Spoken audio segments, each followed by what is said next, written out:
I can remember handcuffing her, putting her in the back of my patrol car, thinking to myself, if this is the best we can do, why are we doing this? Our guest today was driven by 30 years of carrying the memory of arresting a child who needed help, not handcuffs. I'm Dr. Sandy Morgan with Vanguard University's Global Center for Women and Justice, and our guest today is Dr. Doug Gilmer. He's a 35-year law enforcement veteran, recently retired from Homeland Security Investigations, and now leads Resolved Strategies. His focus is on building true collaboration in anti-trafficking work. Now here's our conversation.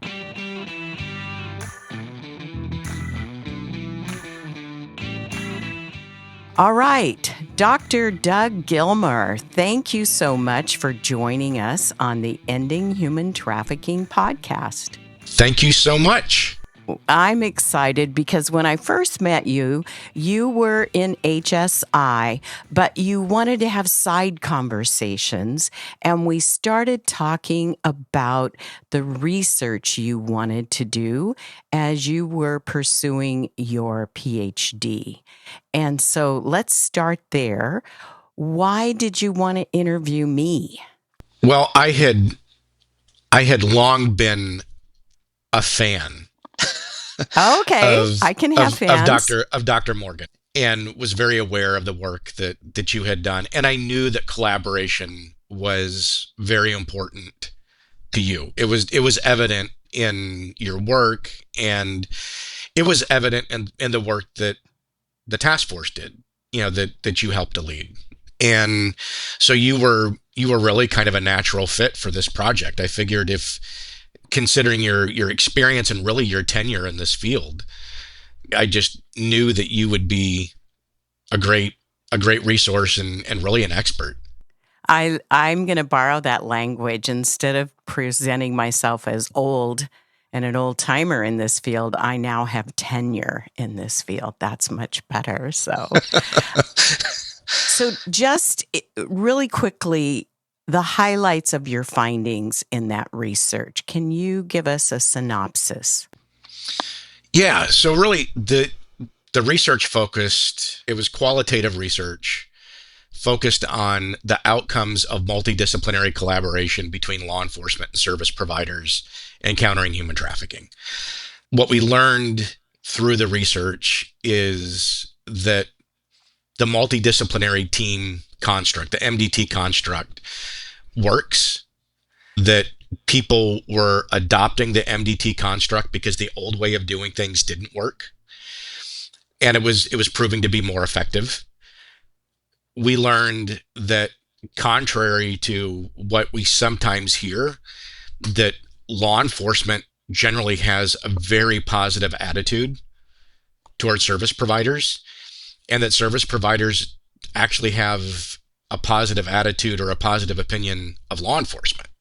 Well, hold up there, because I want to know why the myth still exists that they're opposing forces sometimes. Well, I think law enforcement comes from a slightly different mindset. We're very skeptical generally early on, until we get to know somebody, until we learn to trust people. And then there was a theme that developed when talking to service providers, especially those who had degrees in social work, that were licensed clinical social workers, LMSWs, that kind of thing. And what they shared was that they were really kind of taught from the beginning not to trust law enforcement. When they were in school, they were told, don't trust law enforcement. You can't trust law enforcement. They don't care about you. They don't care about your clients. All they care about is making a case. Mm-hmm. And then when they got out and they went to work and they were being trained, the veterans were telling them, you can't trust law enforcement. Don't trust law enforcement. They don't care about you. They don't care about your clients. They only care about making a case. And so they said, we went into this with these perceptions based upon what we had been taught and what we had been told, that we couldn't trust law enforcement. And they said, but so we were very skeptical when we became part of this MDT, or this collaboration. But what we actually found was that law enforcement really did care, and that they wouldn't be there doing this work if they didn't care. You typically don't choose this line of work. This line of work sometimes, I think, chooses you. It's a passion, it's a calling, right? And so the people that are there, and the people that stick with it, I think, are truly committed. That really reflects my experience, because when I first started working with law enforcement at the Orange County Human Trafficking Task Force, my boss was Derek Marsh. And as the law enforcement co-chair of our task force, he trained me. And the words you used from the get-go, trust, was a big part of how he trained me. He made sure that I understood his job was to make sure everybody at the scene was safe. And I knew it was dangerous. I knew the traffickers had guns. I knew that I did not have the situational awareness to manage that. Now, I was a nurse. I still am a nurse. And I knew how to provide victim care. And he trusted my expertise. And so we developed a very strong collaboration. So I think trust is definitely part of that. And we are erasing that myth and finding out that we have common goals that are survivor-centered and justice-focused. Yep. So let's talk a little bit more about how your career was shaped by encountering human trafficking. I always remember my first case. We didn't even have the language of human trafficking. I admitted a 14-year-old boy at 2:00 in the morning, and his family members had been selling him. My brain could not wrap itself around that. What was your moment of clarity? And maybe we can use your word, calling. I think for me, it began. There were a couple of events. The first one was in 1993. And again, so this was before we had the TVPA, before we had really modern human trafficking legislation. This was before really we had CACs across the country. Define CAC for my listeners. Child Advocacy Center. Okay. And I encountered a 14-year-old girl on a street in Charlotte, North Carolina, who had propositioned an undercover vice detective. And I was there to support their operation. And this is actually a very difficult story for me to tell. I had to arrest that 14-year-old girl and charge her with prostitution. And I can remember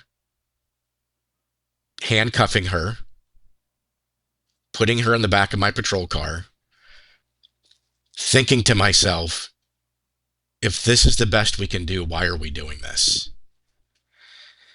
And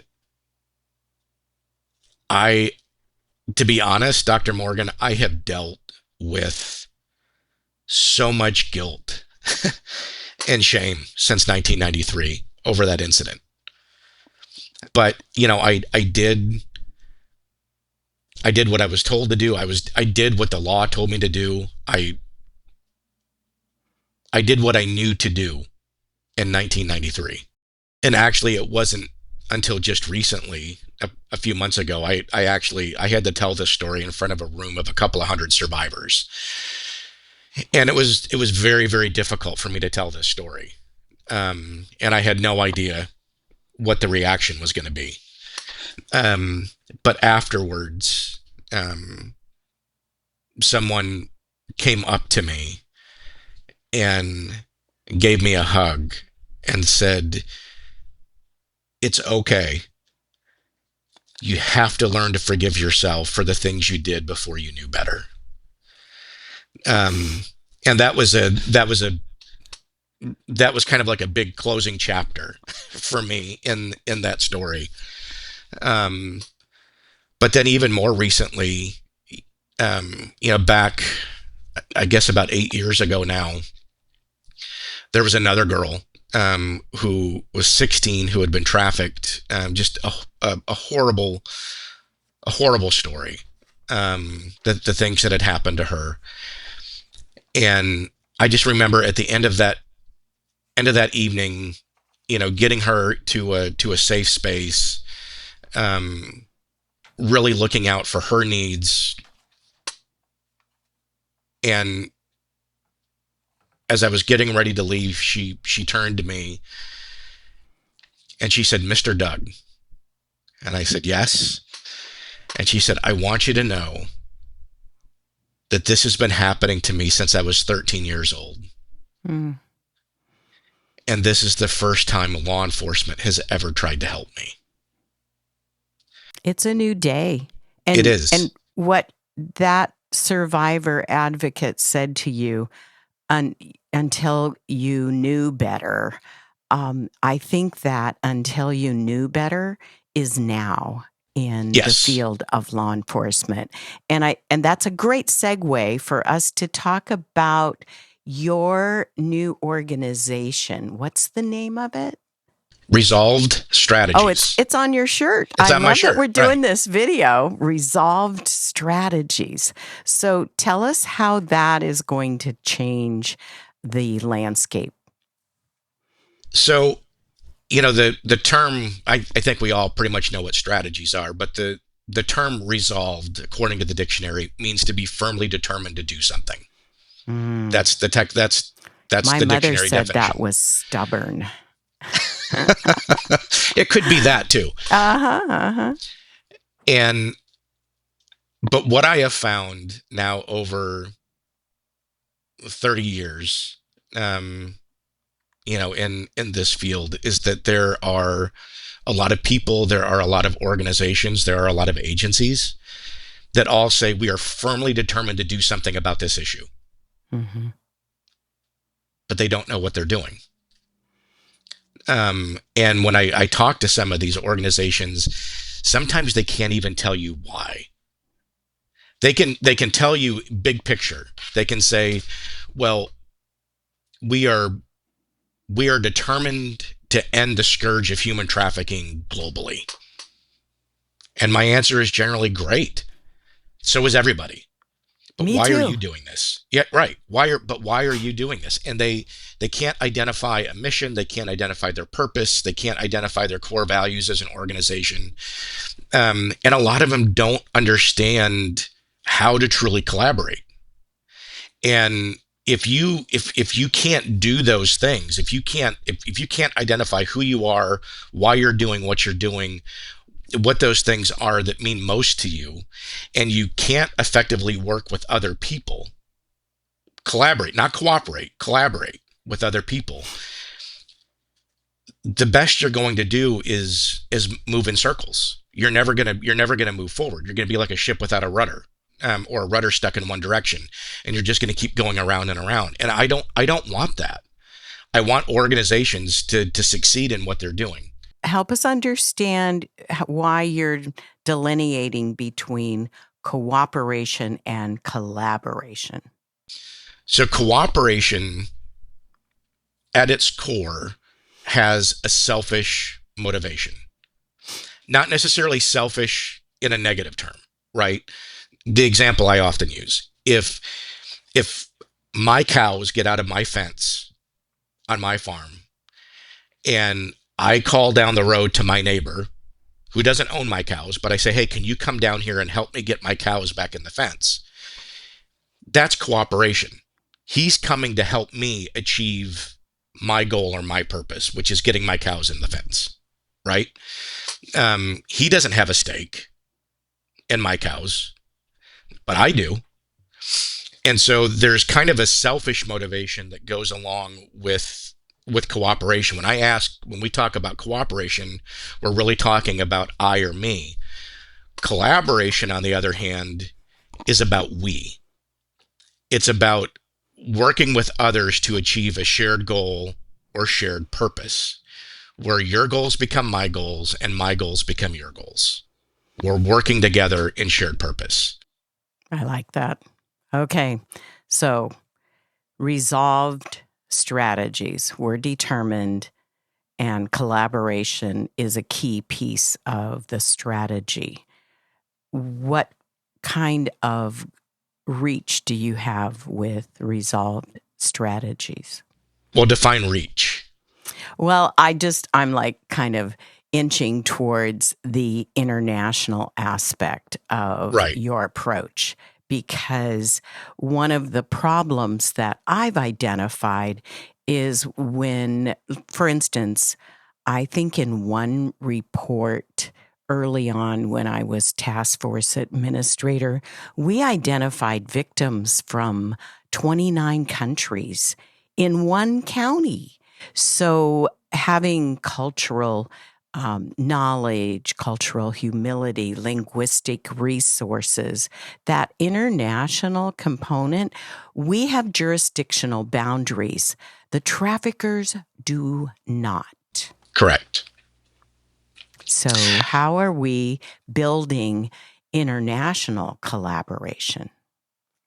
So I think, well, and that's an important aspect of working collaboratively and working in an MDT environment, because you bring that cultural relevancy, into that environment. Hopefully, you're doing that. Granted, most of my work, not all of it, but most of my work is domestic. Working here in the United States. But I know we are, just putting my DHS hat back on, my HSI hat, and having retired out of the Center for Countering Human Trafficking in DC, I know that we have been pushing collaboration at the international level as well, and doing vast amounts of training overseas to train our foreign partners, and also working, because HSI has 80 plus international offices around the world. And so, trying to get, those offices on board with their foreign partners as well, to work collaboratively on these cases that might involve, international, sex trafficking, labor trafficking, and that kind of thing. And really continuing to push, being victim-centered and trauma-informed, which is a policy of HSI. Well, and that policy comes with language that helps us understand our common goals. And in my experience with law enforcement training overseas, I think we need to figure out how to adjust how we label it, because we don't want to come across as, oh, we know how to do this and we're going to teach you. Right. What I've discovered in my international work with law enforcement, that if we want to be better collaborators, we have to figure out how to have common language. So that takes a two-way street. So they're training us on their language. They won't call it necessarily human trafficking. They may call it THB, trafficking of a human being. Depends on what country you're in. And when we're talking about victim-centered, it may sound differently in a different context. So our collaboration in convening a training may actually be a cultural exchange of one agency with another so that we can communicate well and understand each other for better collaboration. Absolutely. And I think that it would benefit everybody if we did maybe more cultural exchange. So, for instance, I always thought it would have been really cool to go spend a month over in the UK, for instance, working with the Met Police in London, or you know, in Scotland or somewhere, working with authorities there investigating human trafficking. Because not only their laws are different, but their authorities are also different. So there are things that we are allowed to do in the United States that they're not allowed to do there, vice versa. And I think that you can learn something, by working in different cultures and in different areas where they have different laws, because I think it really kind of forces you to come back and think outside the box. Hmm. Oh, that's helpful. So, when I was prepping for this interview, I looked at the title of your workshop that you did at the Attorney General's conference in Arlington, Virginia recently. And the Mm-hmm. title of the workshop really inspired my conversation with you today. And I'm going to read it here. Your workshop was titled Shared Mission, Shared Measures, Collaborating for Survivor Stability, Accountability, and Dignity. So the part that caught my attention was shared measures. One of the things people have said to me with my fascination with collaboration is, how do you measure collaboration? And I've probably done a podcast on that, so I'm not going to use your time, but I want to know how you see shared measures and their role in the trust building we started off this conversation with. Yeah, I think it goes back to, when you're truly collaborating, your goals become my goals and my goals become your goals. We may have different objectives, we may have different roles within that environment, within that MDT, that task force, but we're all working toward the same end goal. So it was interesting in my research that when I asked about how do you measure success, how do you measure outcomes, law enforcement overwhelmingly overwhelmingly said success is measured by victim stability, Mm. which I thought, wow, that's interesting, because I would have That expected that sounds law like the enforcement, social worker. the social workers, although their number one answer was still victim stability, a very close second was the number of cases and prosecutions, Mm. far exceeding the law enforcement response. So, which I thought was interesting, but it also goes back to, if you're truly collaborative and you truly have shared purpose as an organization, as a task force, then your goals become my goals and my goals become your goals. And I think we recognize that if we're doing our job effectively as law enforcement, then we're going to help provide victim stability. And if the victim services folks, the advocates, the social workers, whomever, if they're doing their job right, and we're truly collaborative, then it's going to help us ultimately make better prosecutions. So I'm going to kind of play devil's advocate here. I, under the enhanced collaborative model here in the US, did evaluation for 3 different task forces, all in California. I regularly interviewed law enforcement. And as I did, um, I tried to find the ways where our goals overlapped, and they did. And there were those who made a way forward that didn't necessarily fit their paradigm for reporting. Because if you're in the police department and you go out and you spend all these hours and then you don't have any charges, you don't have anything that will stick, your paperwork doesn't support a more law enforcement, heavy criminal justice output, which outputs and outcomes are different. So our outcomes can be shared, but promotions and rotations, all of this is often based on outputs for a particular officer.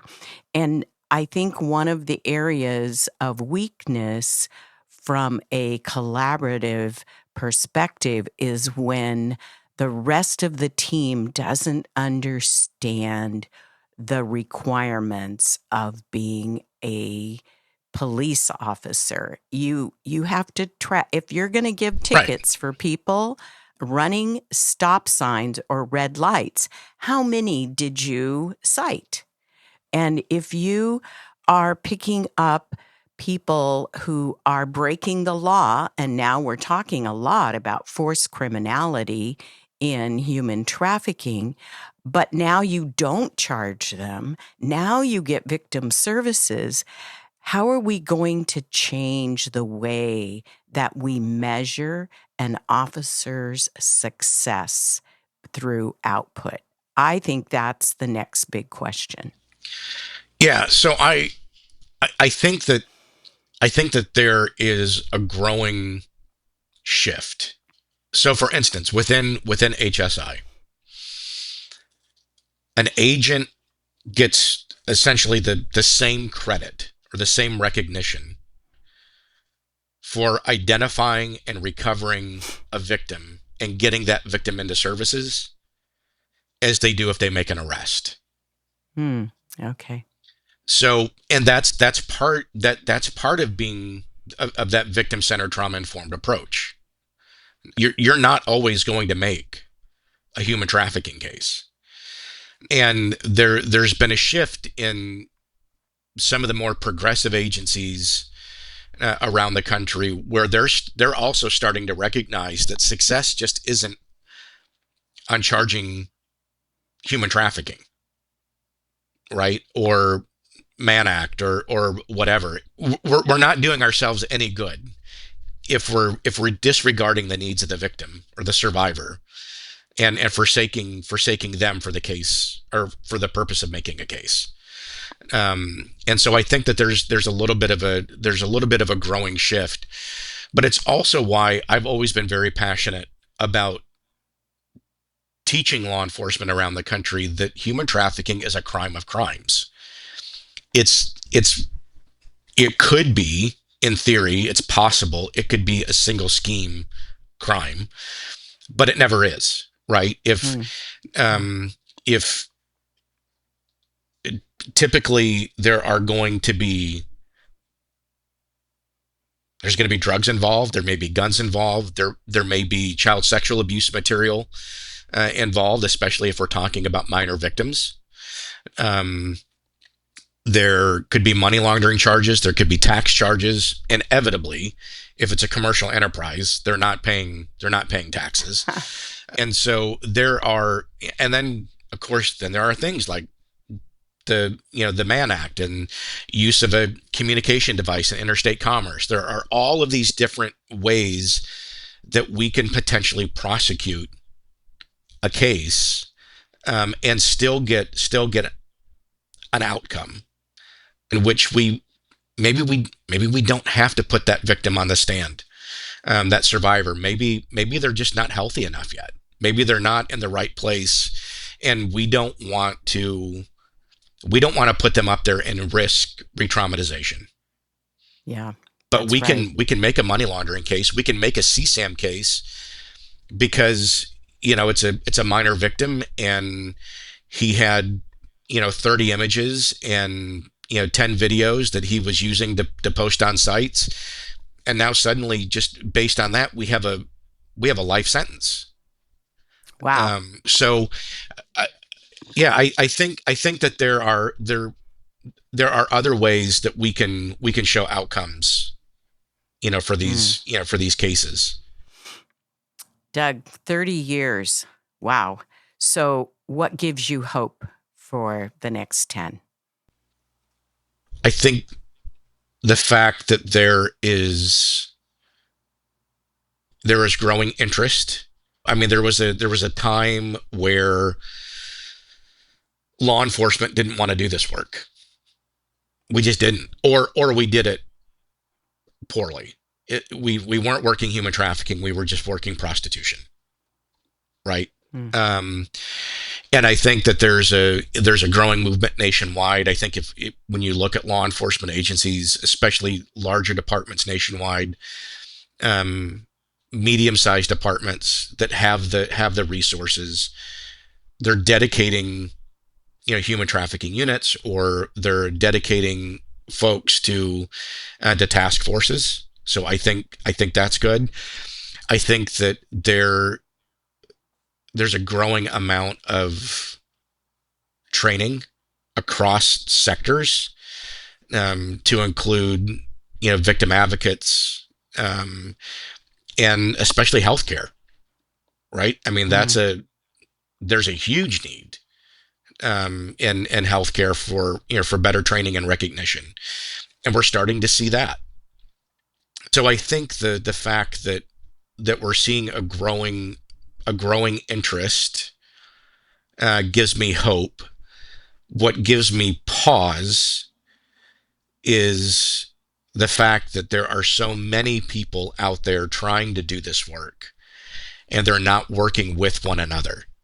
They're not Mm. truly collaborating. And one of the biggest conflicts or challenges that was identified, there were two big ones that were identified in the research. One was the application of roles, so people knowing their job, law Mm. enforcement doing what they do, and service providers doing what they do, and service providers not encroaching into the lane of law enforcement, and vice versa.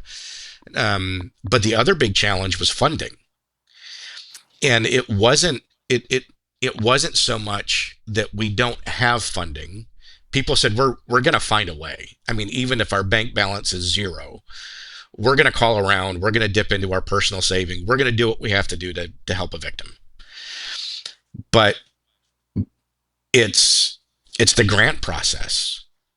It's the funding process itself. We have created an environment in which we're not fostering collaboration between organizations. We're fostering competition, and that is driving a wedge, I think, in in this field, because it's become so competitive to get funding that people are working against each other instead of working for each other. Well, now you've moved into a new topic that is going to have to be a follow up episode.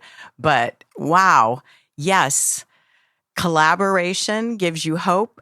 Competition is something to pause and consider. Doug, thank you so much for being with us today. Oh, thank you, Dr. Morgan. It's an honor.